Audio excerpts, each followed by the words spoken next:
দেখেন এটা ওই পুরীর বাড়ি। পুরী প্রতিদিন এখানে নেমে খানা দিত, কথা বলবেন না।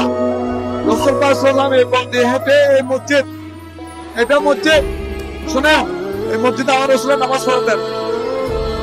আমার মসজিদে এই মসজিদে নামাজ পড়াতেন। পুরী প্রতিদিন খাওয়া দিত।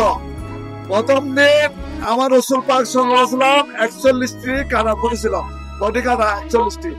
আমার রাসূল জানতেন না প্রথম দিন।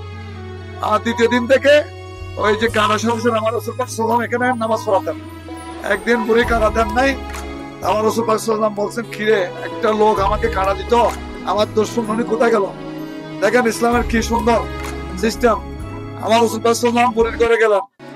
কথা বলবেন না, আমাগুলো শুনে কথা বলবেন না, এগুলো শুনেন, পরে জিজ্ঞেস করেন। আমার রাসূল পাক সাল্লাল্লাহু আলাইহি ওয়াসাল্লাম বুড়ির কবর নিয়ে গেলেন বাড়িতে। বুড়ি অনেক অসুস্থ, আসতে পারেন নাই, কানা দিতে পারেন নাই। বুড়িকে সালাম দিলেন আমার রাসূল পাক সাল্লাল্লাহু আলাইহি ওয়াসাল্লাম। বুড়ি বলছে, আপনি কে বলছেন? কে? বুড়ি, আমি মুহাম্মদ। না, আপনি তো মুহাম্মদ হতে পারেন না। মুহাম্মদ হলো খারাপ চরিত্রের লোক, নাউযুবিল্লাহ। সেই জন্য আমরা ওনাকে মারার জন্য, হত্যা করার জন্য সবাই উঠে পড়ে লেগে আছি। তো আমার রাসূল পাক সাল্লাল্লাহু আলাইহি ওয়াসাল্লাম বলছেন, না বুড়িমা, আপনাদের ধারণা ভুল, আমি মুহাম্মদ সাল্লাল্লাহু আলাইহি ওয়াসাল্লাম। হ্যাঁ, আপনার মুহাম্মদ। এই লোক তো কোনোদিন কারো করতে পারে না। সেই বুড়ির থেকে বোঝা আসছে, ইমান আসছে। আমার রাসূল পাক সাল্লাল্লাহু আলাইহি ওয়াসাল্লামের হাতে বুড়ি কলমা করে ইমান এনেছে।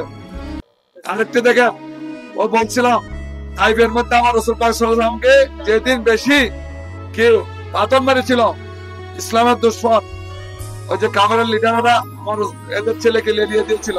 পাথর মারতে মারতে একটি জায়গা আছে, ওখানে আমি দেখাবো। ওইখানে ওই বৃত্তের মধ্যে একটা চিহ্ন করে দিয়েছে।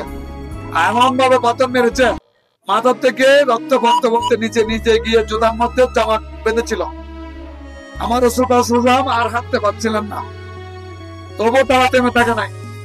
আমার রাসূলের দুই হাত ধরে এভাবে আবার সামনের দিকে আগায় দিতেন, আবার পাথর মারতেন। লাশ পক্ষে এখানে হেঁটে হেঁটে এই মসজিদে এসেছিলেন। এই মসজিদে সেজদা অবস্থায় দোয়া করছিলেন। এই সময় জিবরাইল আল্লাহ রাব্বুল আলামিন পাঠিয়েছিলেন, ইয়া জিবরাইল আমিন, তুমি যাও আমার বন্ধুকে তো তাই পাশে চিনে নাই, অনেক কষ্ট দিয়েছে।